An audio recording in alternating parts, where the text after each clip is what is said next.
আপনি দরজা আটকাবেন না। আমায় যেতে দিন, আপনি আমার সাথে এমনটা করতে পারেন না। আপনি আমার শিক্ষক। আমি যখন এই কথা বললাম তখন স্যার আমাকে দরজাটা লক করে আমার সাথে যা করলো তা শুনলে আমি কথা দিচ্ছি তোমাদের মাথা গরম হয়ে যাবে। তাহলে আসল ঘটনাটি বলি।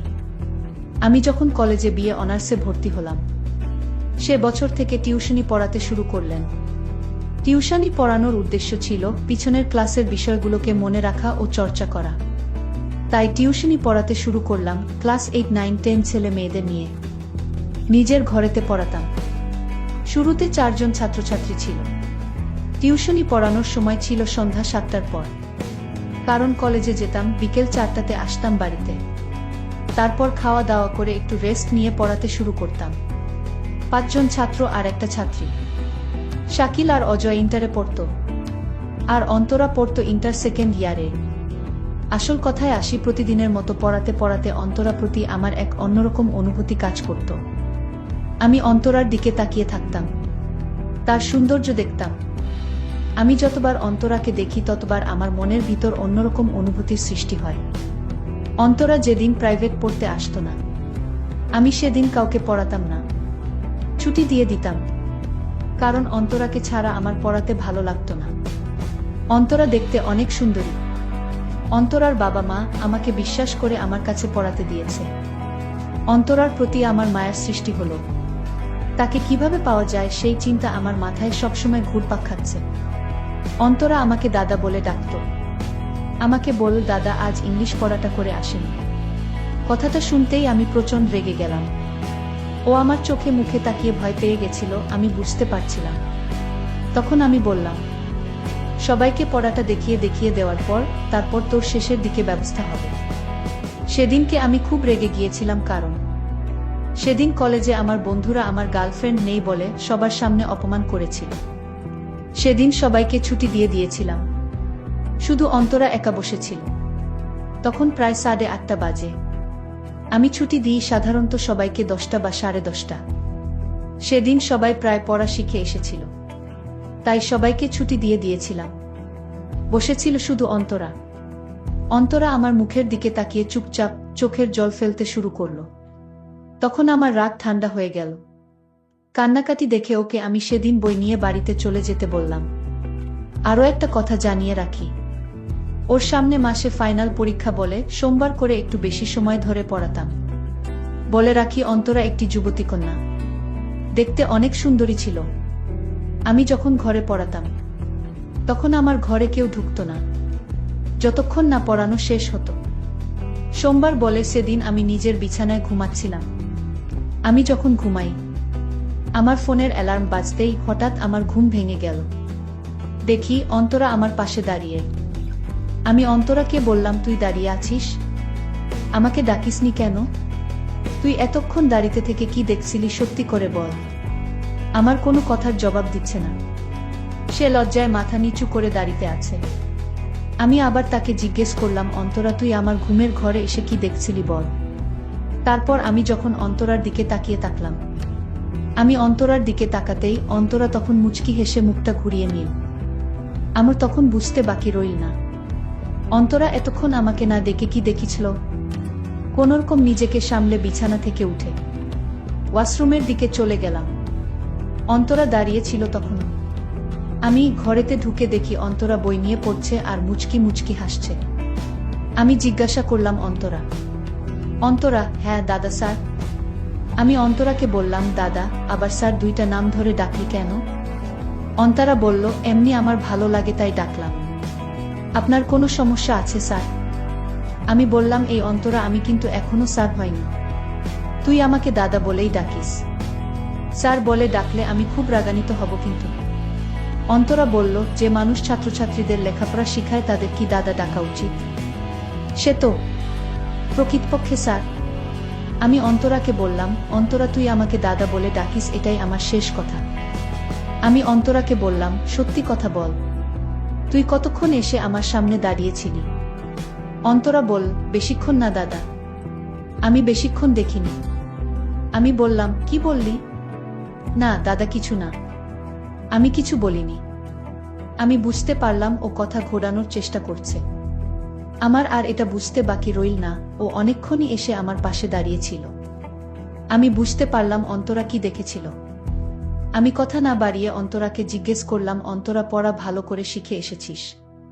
আর একটা কথা আপনাকে জানিয়ে রাখি, আমি একটা ড্রেসিং টেবিলে পড়াই।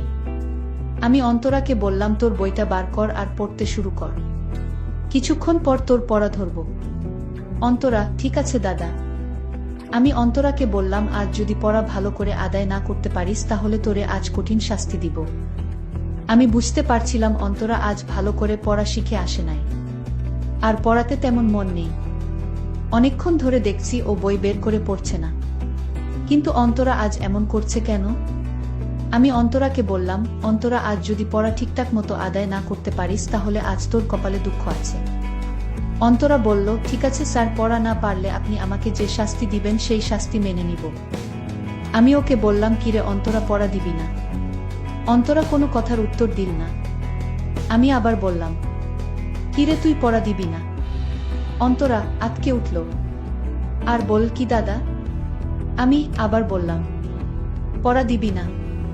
অন্তরা বলল, দাদা, আমার কেমন হচ্ছে? আমি সবই বাড়ি থেকে মুখস্থ করে এসেছিলাম, কিন্তু কেন জানি না আমার সব উল্টপাল্ট লাগছে। আমি ওকে বললাম, আমার পাশে আয় বইটা নিয়ে। অন্তরা বলল, কেন দাদা? ও আমাকে বলল, আরে তুই আমার কাছে আয়, তারপর বুঝতে পারবে। অন্তরাও ভয়ে ভয়ে বইটা আমার পাশে নিয়ে আসলো। আমি অনেকক্ষণ ধরে দেখছি তুই চুপচাপ হয়ে আছিস, পড়ায় কোনো মন নেই তোর। ওকে জিজ্ঞাসা করলাম, কি হয়েছে তোর? অন্তরা মাথাটা নিচু করে আমাকে বলল, কিছু হয়নি দাদা, আমি ঠিক আছি। আমি বললাম, অন্তরা, তোর সামনে ফাইনাল পরীক্ষা, তুই এখন না পড়লে পরীক্ষায় তো ফেল করবি, তখন তো আমার বদনাম হবে। আমি কিন্তু তোকে কঠিন শাস্তি দিব পড়া আদায় না করতে পারলে। অন্তরা আমার কথা শুনে লজ্জায় আমার দিকে তাকাতে পারছে না। ও বুঝতে পারছিল সে আজ পড়া আদায় করবে না, তার মন মানসিকতা অন্যদিকে চলে গেছে, সে আমায় নিয়ে কিছু ভাবছে। আমি আবার বললাম, অন্তরা, তুই পড়া আদায় করবি না, শাস্তি দিব। অন্তরা আমার মুখের দিকে তাকিয়ে একটাই কথা বলল, আমাকে শাস্তি দিন। আরে অন্তরা, আমি কেন তোকে শাস্তি দেব? অন্তরা বলল, আমি আপনার পড়া শিখে আসিনি, আর তাই আপনি যে শাস্তি দেবে সেই শাস্তি মাথা পেতে সহ্য করে নিব। আমি ওকে বললাম, আজ থেকে এমন শাস্তি দিব তুই বাড়িতে যাওয়ার আগে কেঁদে কেঁদে যাবি। অন্তরা আমার কোনো কথার উত্তর দিল না। অন্য সময় ও আমাকে বলতো, আর হবে না দাদা, আমি কাল থেকে ভালো করে পড়া শিখে আসব। কিন্তু অন্তরা আজ কিছুই বলছে না। সে শাস্তি পেতে চায়, তাও সে পড়া আদায় করবে না।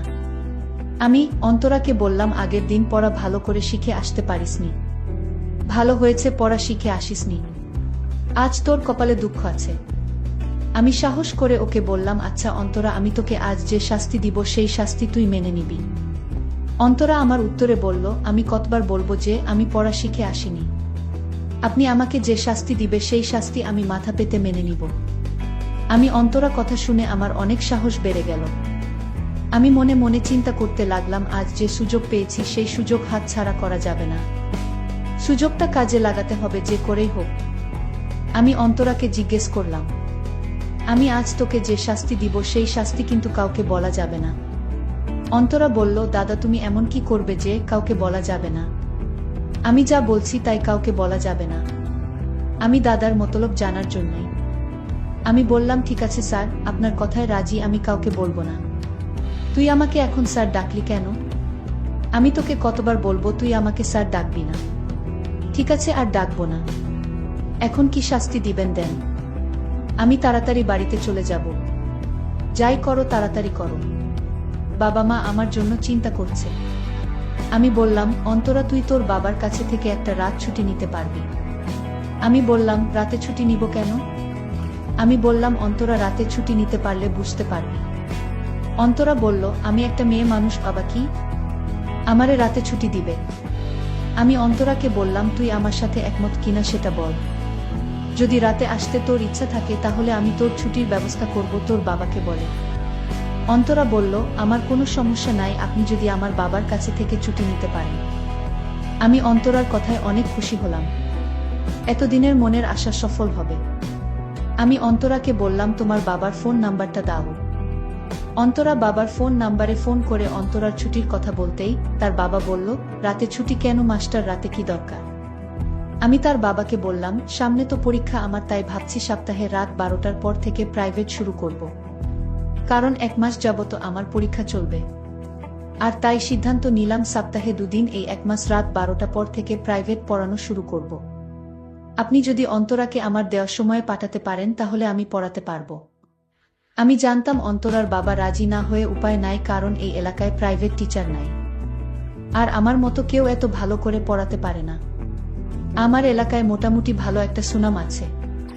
আর তাই অন্তরার বাবা বলল, ঠিক আছে মাস্টার, তোমার যেভাবে সুবিধা হয় ঠিক সেই সময়ে পড়াও, কিন্তু আমার মেয়ে যেন ভালো রেজাল্ট করে।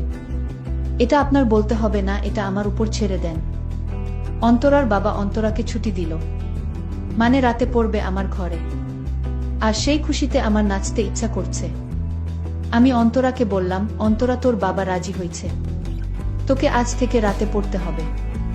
আমি দাদার কথা শুনে, মানে আমি যাকে দাদা ডাকি সেই আমার স্যার, আর স্যারের কথা শুনে অবাক হলাম। আমার মাথায় কিছুই চিন্তা করতে পারছি না, আমার মাথায় কোনো কাজ করছে না। দাদা রাতে ছুটি নিল কেন? অবশ্যই আমার তা জানতে হবে। আমি দাদাকে বললাম, দাদা আমি রাতে আসতে পারবো না। তখন দেখলাম দাদার মুখটা অন্ধকার হয়ে গেল। দাদা আমার দিকে রাগান্বিত দৃষ্টিতে বলল, তুই আসবি, তুই না এসে থাকতে পারবি না। আর যদি তুই না আসতে চাইবি তাহলে তোর বাবার সাথে কথা বলালি কেন? আমি তখন দাদাকে বললাম, আরে আমি এমনি মজা করছিলাম, আমি তো আসবো, যেহেতু বাবা ছুটি দিয়েছে। এই কথা শুনে দাদা আবার মুখের হাসির ছায়া ফুটে উঠেছে। আমি বললাম, দাদা আমি এখন বাড়িতে যাই, রাতে তো দেখা হবে। ঠিক আছে অন্তরা, তুই এখন বাড়িতে যা, তুই রাতে আসিস। দাদা আমায় পিছন থেকে ডাক দিয়ে বলল, এই অন্তরা রাতের সাথে করে গণিত আর ইংরেজি বই নিয়ে আসিস। আমি বললাম ঠিক আছে। আমি এক হতাশার মধ্যে পড়ে গেলাম। আজ অন্তরা আসবে কিভাবে, কি শুরু করব কিছুই বুঝতে পারছি না। আর অন্তরা যদি আমার কথায় রাজি না হয় তাহলে কি হবে? আমি এসব ভাবতে ভাবতে হঠাৎ দেখি অন্তরা এসে হাজির। আরে অন্তরা, তুই কখন আসলি? তুই রাতে একা একা চলে আসলি, ভয় করলো না তোর? অন্তরা বলল, আমি কোনো কিছুরে ভয় পাই না। ওরে বাবা, কি বলে মেয়ে, ও নাকি কোনো কিছুরে ভয় পায় না? আমি তার কথা শুনে অবাক হলাম। ঠিক আছে, এখন আমার কাছে বইটা নিয়ে আয়, তোরে পড়া শিখায়, তারপর হবে তোর শাস্তি। অন্তরা তখন রাগ হয়ে বলল, আমি শাস্তি পেতে চাই আগে, তারপর পড়া শিখব। তার আগে আমি বই পড়তে পারবো না। আমি বললাম, ঠিক আছে, আমি তোরে আগে শাস্তির কথা বলি। বলেন স্যার। আমি বললাম, রাগ করবে না তো? অন্তরা বলল, কতবার বলবো রাগ করব না? আমি তখন অন্তরাকে বললাম, অন্তরা তোর বাবা, তোর মায়ের সাথে যা করে আমি তা করতে চাই। অন্তরা আমার কথা শুনে বলল, বাবা মা কি করে? আরে পাগলি, সেটাও কি তোরে বলে দিতে হবে নাকি? আমি দাদার কথা বুঝতে পারলাম। আমি বললাম, না আমি এসব পারবো না। আমি তখন কাছে গেলাম। সে বলল, আমার সাথে এমন করবেন না, আমি এটা কিছুতেই মেনে নিতে পারবো না। আপনি আমাকে যেতে দিন, আমি এখানে আর এক মুহূর্ত থাকতে চাই না, আমাকে চলে যেতে দিন। দাদা বলল, অনেক কষ্ট করে তোর বাবাকে রাজি করিয়েছি তোকে আজ যাবার জন্য, আমি এ কিছুতে হতে দিব না। অন্তরা তখন কান্না করে বলল, আমি জানতাম আপনি অনেক ভালো মানুষ, কিন্তু সে ধারণা আমার ভুল ছিল। আজ আপনার আসল চেহারাটা বের হয়ে আসলো। আপনি এত সম্মানী মানুষ আর আপনি এমনটা করতে পারেন না। আমি লক্ষ্য করলাম অন্তরা খুব রাগান্বিত হয়ে গেছে। আমি তখন সান্ত্বনা দিয়ে বললাম, ঠিক আছে আমি কিছু করব না, কিন্তু আমার একটা কথা রাখতে হবে। অন্তরা বলল, কি কথা আগে শুনি। সে বলল, আমরা দুইজনে আজ একসাথে নুডলস খাবো, আমি নিজের হাতে রান্না করেছি। অন্তরা বলল, না আমি খাবো না। এই কথা বলতেই দাদা ঘরের দরজা আটকিয়ে দিল। তারপর বলল, যদি নুডলসটা না খাস তাহলে আমি তোকে যেতে দিব না। আমার পেটেও ভীষণ ক্ষুধা ছিল, আর তাই আমি তার হাতের রান্না করা নুডলসটা খেয়ে নিলাম। নুডলস খাওয়ার পর আমি আর কিছুই বলতে পারবো না। আমি সকালে বুঝতে পারলাম আমার মূল্যবান সম্পদ চুরি হয়ে গেল। দাদা আমার মূল্যবান সম্পদ চুরি করে নিল। বন্ধুরা, আমি তোমাদের হাসি খুশি রাখার জন্য কষ্ট করে গল্প তৈরি করি। যদি গল্পটি ভালো লাগে তাহলে অবশ্যই চ্যানেলটি সাবস্ক্রাইব করে পাশে থাকবেন। ধন্যবাদ।